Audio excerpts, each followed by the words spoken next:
Na mtazamaji, mambo vipi? Natumai buheri wa afya na karibu katika makala ya wiki hii ya Hustle Mashinani, na mimi ni msimulizi wako Magdalene Wanjiko ambaye ako hapa county ya Nairobi West to be specific, na tunaangazia hustle ya Charles leo. Mtazamaji, usibanduke kwani tumekuandalia mengi. Naona ushaanza kujua ni nini,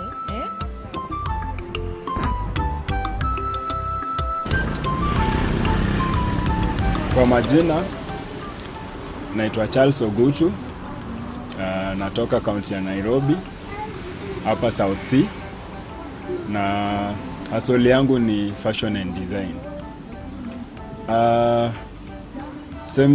Nimefanya hii kazi kama miaka 10 sasa, lakini hiyo miaka yote hii yangu sasa nimefanya kama miaka 3, na naweza sema saizi niko na experience enough, and nashukuru Mungu penye nimefika. Ulianza hustle kwa ngapi?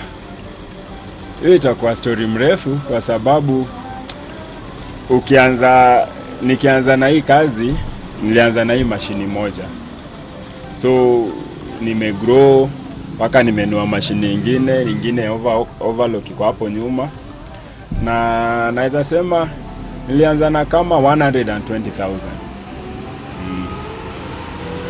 Na kwa sababu unajua kwanza hii kazi sio mashini peke yake, unahitaji materials, lazima pia ukuwe na client base ndio uweze kufungua kwako. Lakini naweza sema mimi nikianza si kuwa na client base, nilikuwa nafanya delivery most of the time. So kidogo kidogo kazi ikaanza kupick, then singefanya delivery anymore, nikaanza kubase hapa. So everything nimekuwa nikifanya tu hapa. Nilikuwa nafanya music promotion before, na kila biashara iko na challenge, then ilikuja ikanichoma, nikauza kila kitu, then thank God nilikuwa najua kushona, so nikasema kwa sababu hii ndio hustle najua vizuri, let me fall back to it. So bahati mzuri ile church nilikuwa naenda nikapata watu wa kwaya wanataka kushona manguo za kwaya, then hata mimi nikaweka bidii yangu hapo, go through. That's how nilipata kuraise hiyo udo.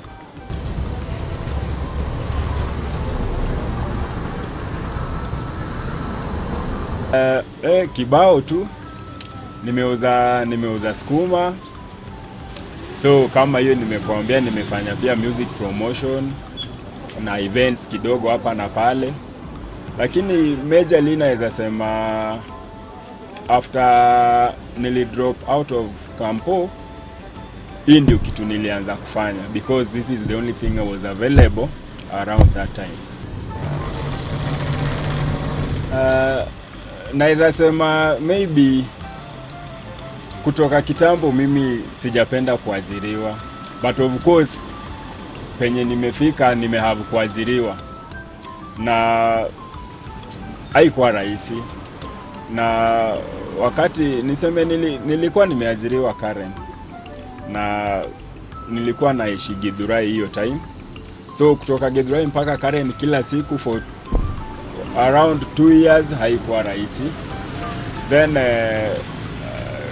of course kuacha hiyo kazi, nikasema okay, what do I do, juu siwezi fungua hii kazi. Hapo ndio nilianza kuuza skuma. Nilikuwa nachukua pickup naenda skuma Kijabe, napeleka Machakos, lakini venye tu nimekuambia kila kazi iko na challenge. Nilichomeka na skuma haikuenda, na pickup mzima lazima ningedump. Hivyo ndio niliacha hiyo biashara ya skuma pia, na venye nimekuambia hii ndio kazi ninajua, nilirudia hii kazi nikafanya tena Hurlingham kama 6 months, nikaona hiyo pia hainisaidii, nikaanza music promotion. Kuna rafiki yangu akaniintroduce kwa music promotion, tukafanya kidogo, then tulifanya event Rongai. Hiyo event haikugo through, mvua ilinyesha, sound system haikukuja, so na ile madeni tulibaki na ilikuwa mingi, so tukaacha, ikabidi nimeacha pia music promotion, na kwa sababu nilikuwa na madeni ya watu, lazima niangalie pia venye mimi nita survive, na hii ndio kazi najua. So tu venye nimekuambia, kaenda church, kashona hizo manguo za choir, nika raise do, and here I am. Sio mimi nilipenda ku drop out of campus. I lost my parents in an accident, and nobody was going to pay for my fees, so I had just to drop out. Yes, and I was just 1 year in. So I was at KU, and I happened to have my cousin there at Kahawa Wendani, and he was doing what I'm doing now. And since I was idle, and I was also having my siblings, so I had to fend for them and for me too. So I had to do something, and fortunately this was available. So I was just there, the guy sent me, do this, do that, and within a short time I knew the basics. Yeah, and it's now what is helping me now. Sema kama nimeisomea pase, lakini pia naweza sema nimeisomea kwa sababu nilikuwa na kazini yangu, na amenifundisha tu hivyo tu, na interest pia nilikuwa nayo. So siwezi sema nimeenda shule, but ile interest nilikuwa nayo, na pia kazini yangu alikuwa willing kunisaidia. Hivyo tu. Mimi ningependa kuendelea na masomo. Hata saizi venye tunaongea, naomba tu, ile responsibility imekuwa mingi, lakini bado hata saizi na plan kurudi shule. But this is what was available. Hii ndio kazi ilikuwa available. Na venye unajua Kenya kazi inakuwa ngumu. Na plus nilikuwa naona kama kushona si mbaya. Mtu unashona nguo, customer anakuja anafurahia. Hata niko hapo nilikuwa naona it feels good. So nikasema tu okay, let's do this. Na ile effort niliweka haikunichukua muda mrefu nijue hii kazi. So si ati nilichagua, but ni kitu ilikuwa iko, so I just had to do it. And plus it was paying him back then.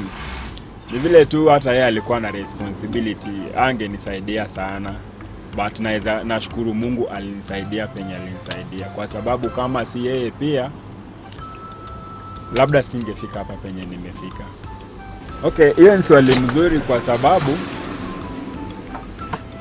niko na brother anaitwa Morris, na niko na sister yangu anaitwa Jackie. Wote wameweza kusoma kwa sababu ya hii kazi. Hata kama hawakufika penye wao wenyewe wangependa kufika, but na ile mapato napata hapa, na ile pia nimepata hapo before this, imenisaidia. Wamesoma angalau, kila mtu saizi anajitegemea. Yeah. Kwa sababu ya hii kazi pase, naweza sema ile achievement kubwa naweza sema nimenunua shamba huko Athi River, huko Daystar. Lakini hata kama bado sijaanza kujenga, itafika tu time, kwa sababu tuna grow, taanza tu kujenga pole pole. Yeah, hiyo ndio. But naweza sema ile achievement kubwa kabisa naweza sema ni au siblings wangu waliwachwa, wameweza kusoma, na saizi venye nimesema wanajitegemea. Meja ilikuwa sababu ya hii kazi. Yes.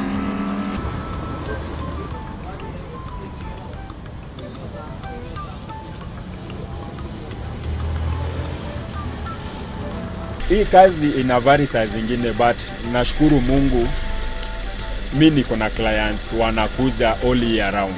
So siwezi sema kama ni December ama January, but kwa sababu swali lako ni definite, naweza sema around 250,000 per month. Yes, kwa sababu umeniuliza average. unaweza pata hii mwezi imeingia 200, maybe next month 180, but unapata saa zingine unapata 300, so average naweza sema 250.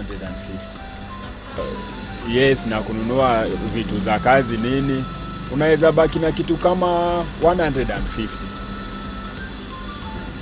Yeah, it's good, and that's why nakwambia kama niliacho na watoto na wameweza kusoma, na pia at this point naweza sema niko na shamba hapa Nairobi, it's not that bad. Yes, but of course iko na challenges here and there, but that's life, hakuna biashara rahisi. Yeah. Niko na materials tofauti. I also get supplied with other suppliers. Pia kama niko na demand sana hapa tu town, yes, nanunua zingine maybe Nairobi Textile. Pia clients pia wengine wanakuja na material zao. Challenges ni mingi, especially nikianza na maybe strategic place ya kufanya hii biashara. Ukiniuliza, this is not the best, but at least it's good because we are paying our bills na tunakula, and we pia saa zingine tunastarehesha kidogo, but zile challenges kubwa ni maybe naweza sema pia ni clients wenyewe. Mara mingi watu wanasema sisi mafundi sisi ni waongo, but nimekuja kurealize saa zingine tunalazimishwa kudanganya. Like for example, a client anaweza kuja weke order, aseme muelewane atakuja after let's say 5 days. Umalize kazi, umpigie simu akwambie, oh Charles, pole nilisahau nimesafiri kidogo, na like kama ulikuwa umepanga kutumia hiyo pesa na hautamuona. Na ina happen mara mingi na maybe clients wale hawajazipanga. So like ukiangalia hapa ndani niko na manguo mingi sana zenye hazijaenda, ndio unapata maybe unaweza niletea kazi saa hizi niangalie, maybe nikifanya hii kazi yako nitapata pesa saa hii, itabidi niache ingine juu at the end of the day nahitaji kukula, itabidi nikufanyie express nipate hiyo do, because hiyo ni pesa niko sure nayo. Against huyu amesema atakuja in 1 week, na ikifika wiki moja umpigie simu hakuji. Yes. Ingine maybe tuseme vitu za kazi. Vitu za kazi zimekuwa bei, na venye economy iko Kenya saa hii huwezi ongeza bei, lakini ukienda kununua vitu za kazi unapata bei zimeongezwa. So unapata una expend more ni ile tu ulikuwa ukipata, lakini wewe unaendelea kuspend more. Yeah. Tumeenda katika mapumziko mafupi na tutarejea baada ya muda usio mrefu.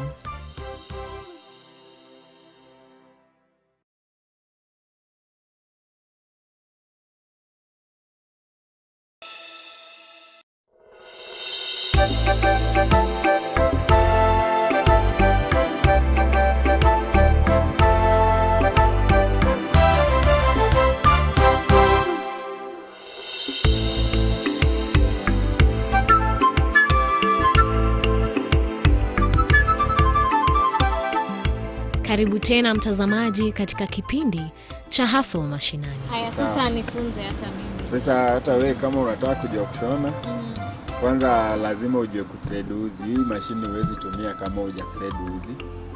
So nitakutoa hii uzi yote, ni kuonesha venye unaanzia. Na uko na bahati mbaya sana ni uzi ya black. Uzi ya black kama uko na macho mzuri ya kuona, lakini sisi mafundi mara mingi tunakuwa na macho mzuri. So unaanzia hapa, ikishaingia hapo ndio uzi itoke hapo ikiwa straight. Alafu unaingiza hapa, unaingiza hapa, tena hapa, hapo unaweka hapa. Hii inaitwa tension. Hii ndio inalegeza uzi ama inakaza, ndio uzi isikue tight. Na hii inaitwa lifter, unaingiza kwa hii, Unaingiza hapa na hapo. Hapo. Sasa hiyo yote nikiacha urudie unaweza rudia. Wacha tujaribu. Haya, alafu unaweka kwa sindano hivyo. Alafu sasa ndio unaweza shona. Tujangangana. Kwa sababu mimi niko na experience, mimi najua. Hii ndio kitu inaleta unga. Kweli? So, ndio uanze kushona. Lazima uchukue nguo. Uweke hapa. Teremshe hivyo. Alafu uweke hapa on. Alafu hii ndio clutch. Hii clutch ni kama ya gari tu. Ukikanyaga, ukipress, haya toa mguu hivyo. Umeshtuka?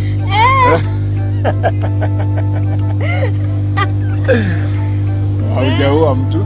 Alafu hii mashine iko safe. Hata ikienda hivyo haiwezi kushona mkono. But ile tu kidogo unaweza pata maybe inashika skin. But ukiwa tu careful, it's very safe. Yeah, sasa kanyaga pole pole tu. Pole pole tu. Haya hivyo. Sasa control. Haya. Sasa the more you press ndio inaongeza speed. Haya, hebu press kabisa.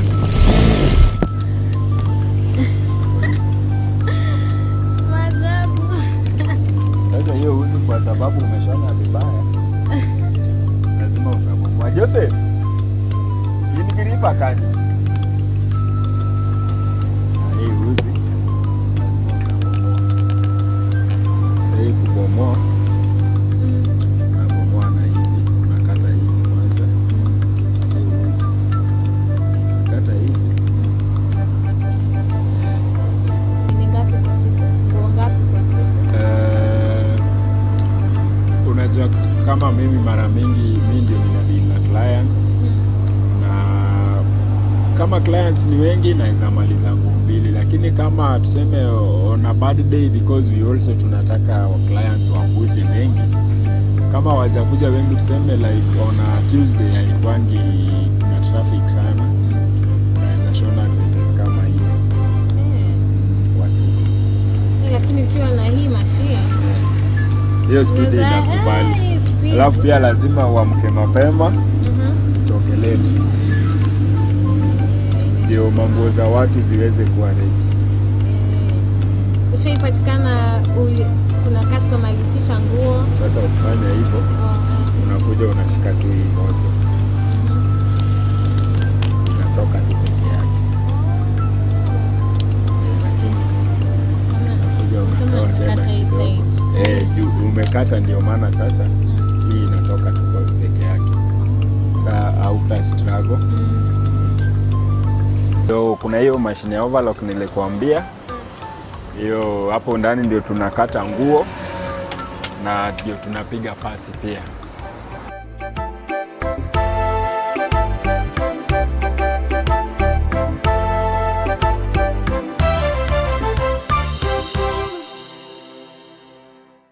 Huku ni kubwa. Hii ni space kubwa. Hii ni space tulijicreatea. Unajua hizi nyumba zinajengwa bila space. So hii unaona kama hii ni perimeter wall ya mtu. Na mpaka sasa hii ajui kama sisi inatusaidia. So ndio tukaweka hii itusaidie kukata nguo hapa. Na tupige pasi pia. Hapa ndio tunajificha tukifanya kazi zetu zile za chini. So mnapiga pasi alafu kwanza tunakata nguo hapa kwa hii meza. Na pasi ndio hii, tupige pasi ndio nguo ya mtu ikuwe ready. So huko tu ni kushona. Huko tu ni kushona na kudeal na clients. Ni Kazi inafanyika. Sasa hapa ndio jikoni. Ile unasikianga jikoni ni kuchafu. Sasa hii ndio jikoni yetu. Mara mingi inakuwa very disorganized. Hakuna nguo tunaweza piga pasi. Ile nguo tuliweka tungepiga pasi, lakini sasa ubaya umekuja kama tushakata nguo. Mara mingi tunakatanga nguo asubuhi, lakini unaweza jaribu hii. naweza jaribu hii, lakini kabla upige nguo lazima upanguze meza ndio hizi maparticles zisiingie kwa nguo ya mtu.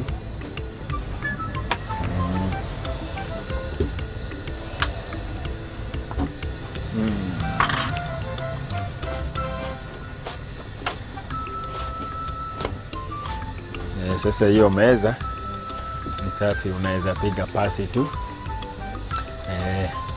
Nione kama hata wewe unajua kupiga pasi. Kuna mtu ajui kupiga pasi? Hii ni material gani? Hiyo ni linen. Nakwambia kama hawajaandika hapa juu. Yenye tunajua obvious. Na linen pia unajua, hii unafaa kuwa unajua. Hii linen.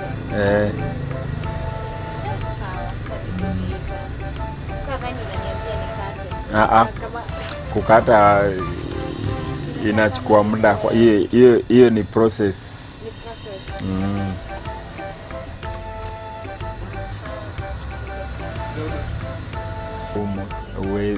Ukiweka kwa display na material ni yeye alileta, inakuwa ngumu kwa sababu mtu analeta material yeye anapenda. Na lazima pia ucommunicate na yeye vizuri, otherwise unampoteza na hata wairudi.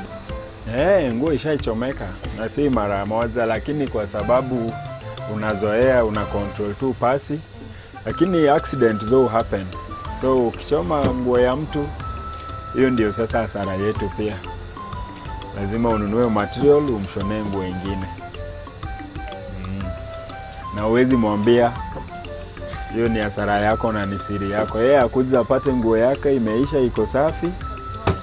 Na wewe ndani unajua tu hapo kuna hasara iliingia. Na hata uweze ongeza bei. Hapana. Hiyo ni mtu amekuletea, ni kama gari kubebe iharibike, wewe ni abiria haushughuliki. Kama gari iende utahitaji tu pesa yako, kama gari inaenda ikufikishe penye unaenda. Ndio hivyo pia ukichoma nguo, no material, shona mwenyewe abebe. Lakini sasa ndio hasara yetu sisi. Kuna sasa hii mashini inaitwa overlock, ndio inafanya nguo isitokane. For example, hiyo ndio inafanya kitu kama hii. Hiyo inafanywa na hii mashini. Ukishashona pale, ukishashona ama kuna manguo zingine kwanza lazima upige overlock ndio uende ushone. So ni ngumu sana upate nguo haina overlock. Hii mashini ni muhimu sana. Na sasa hii ndio kwa hizi mashini zote, hii ndio ya bei ghali. Inaenda ukipata kama hii nilinunua second hand na 60,000. Sasa unapata ukipata mpya, kwa sababu siku hizi China pia wamekuja, unaweza pata mpya na maybe 120, lakini original inakuja na 240. Sasa hii bado clutch yake ni kama ile tu. Lakini hii nayo iko na lifter. Unaona hii ndio inabeba hapa.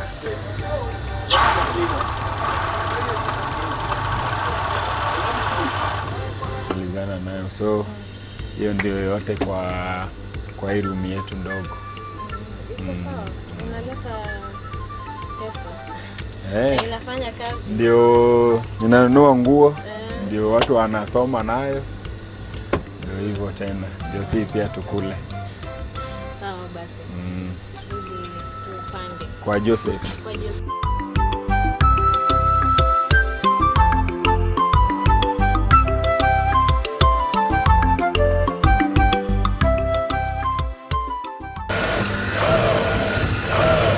Jina naitwa Joseph huko. Mahali nimezaliwa ni kaunti ya Homa Bay.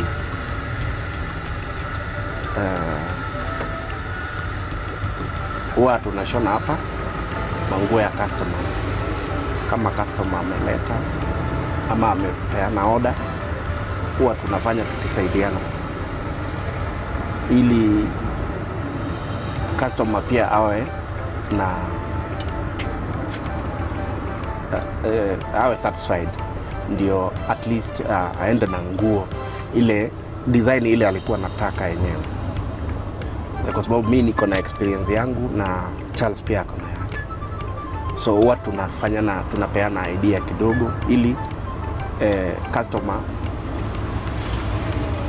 ambaye imetuajiri hapa apate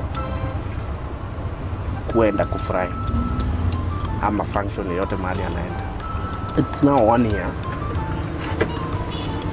tukifanya kazi. Yes.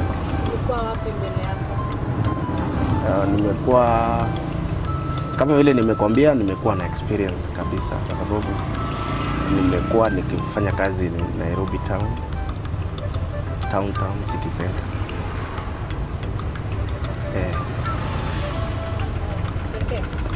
Nimefanya kwingine town city, okay, nimefanya town city center, nimefanya Kikuyu. Kilicho na mwanzo huwa na mwisho. Natumai mtazamaji umeweza kupata motisha ya kuhustle kama Charles. Na kama mtazamaji uko pale nyumbani na ungependa kuonekana hapa katika Hustle Mashinani, runinga yako ya TV47, ningependa ututumie arafa katika 22047 au @TV47KE pale mtandaoni, Instagram, Facebook na pia Twitter. Mtazamaji, mimi ni msimulizi wako Magdalene Wanjiko. Mpaka wiki ijayo, inshallah.